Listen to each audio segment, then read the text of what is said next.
Oman வளைகுடாவில் சீனாவிலிருந்து Iran நோக்கி பயணித்த டூஸ்கா என்ற வணிக கப்பலை அமெரிக்க படைகள் தாக்கி பிடித்துள்ளதாக ஈரானின் காத்தமல் அன்பியா தலைமையகம் குற்றம் சாட்டியுள்ளது. அமெரிக்க கடற்படையின் இந்த நடவடிக்கையை ஆயுதம் ஏந்திய கடற்கொள்ளை என்றும் நடைமுறையில் உள்ள போர் நிறுத்த ஒப்பந்தத்தை மீறும் செயல் என்றும் ஈரான் வர்ணித்துள்ளது.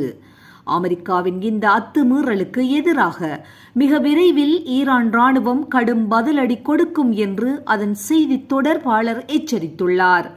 மறுபுறம் விதிக்கப்பட்ட கடல்சார் தடையை மீறிச் சென்றதாலேயே அந்த கப்பல் மீது தாக்குதல் நடத்தி அதை கைப்பற்றியதாக அமெரிக்கா விளக்கமளித்துள்ளது.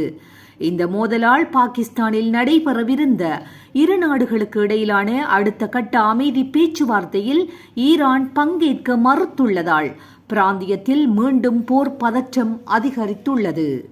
இதுபோன்ற செய்திகளை உடனுக்குடன் துல்லியமாக நீங்கள் அறிந்து கொள்ள கல்ஃப் நியூஸின் தமிழினை சப்ஸ்கிரைப் செய்வதினூடாக அறிந்து கொள்ள முடியும்.